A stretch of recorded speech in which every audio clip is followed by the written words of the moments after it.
안녕하세요, 성형공감 채널 성공입니다. 제가 예전에 눈 수술할 때 아이라인 문신에 대해서 말씀드린 적이 있는데요. 최근에는 이런 문신 말고 속눈썹 연장에 대해서도 물어보시는 분들이 많이 있어서 오늘은 눈 성형 전후에 속눈썹 연장에 대해서 이야기를 해보겠습니다.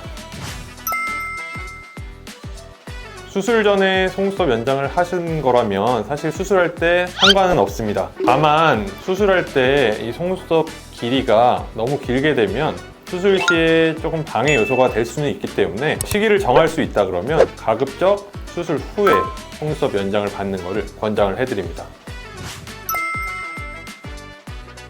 속눈썹 연장을 수술 후에 하실 분들이라면 3주에서 4주 이후에 하시는 것을 권장을 해드립니다. 그 이유는 아직 수술 후에 붓기나 치유 과정이 끝나지가 않았는데 그 위에 이제 자극을 줄 만한 걸 하는 거는 수술했던 결과에도 영향을 미칠 수가 있고요. 또 한 가지는 속눈썹 연장을 할 때 뭐 당기는 행동, 물리적인 힘을 가한다든지 아니면 풀을 붙일 때 이런 화학적인 작용들이 이런 피부에까지 영향을 준다 그러면 우리가 해놓은 결과에 다른 악영향을 끼칠 수가 있기 때문에 웬만하면 수술 후에 3주에서 4주 정도는 기간을 두고 그 후에 속눈썹 연장을 하는 것을 권장을 해드립니다.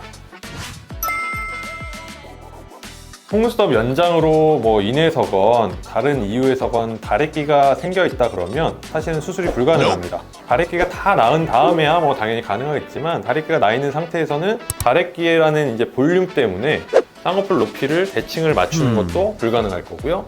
또 다래끼가 났다는 거는 일종의 이제 염증 반응이 일어난 거기 때문에 수술할 때 이런 염증, 세균이나 이런 것들이 옮아오게 되면 더 큰 이런 염증으로 번질 수가 있기 때문에 수술은 금하시는 것이 좋습니다. 부가적으로 얘기를 드리자면 이런 다래끼가 아니더라도 속눈썹 연장을 수술 직전에 했을 때 이런 글루라든지 그냥 했다는 자체만으로 인해서 자극이 많이 돼서 염증이 아니더라도 알러지 반응이나 아니면 피부가 조금 자극이 돼 있다 이런 경우에는 수술이 또 불가능할 수가 있기 때문에 속눈썹 연장을 만약에 수술 전에 하실 거면 기간을 아예 미리 하시거나 아니면 근처라 그러면 아예 수술 후로 미루시는 것이 안전할 것 같습니다.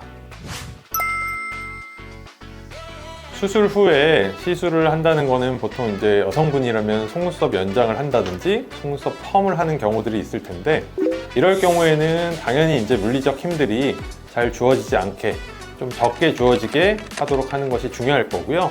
사실은 근데 힘이 아예 안 주어질 수는 없기 때문에 기간이 제일 중요하다고 생각하시면 좋을 것 같습니다. 따라서 눈 수술을 받았을 경우에는 최소한 3주에서 4주, 안전하게는 4주 이상 지난 후에 이런 속눈썹 연장이라든지 펌이라든지 시술을 받는 것을 권장을 해드립니다. 자, 오늘은 눈 성형 전후에 속눈썹 연장에 대해서 이야기를 해보았는데요. 더 궁금하신 점이 있으시면 댓글로 달아주시면 더 자세히 얘기해드리는 시간을 갖도록 하겠습니다. 이상 성형공감 채널 성공이었습니다. 감사합니다.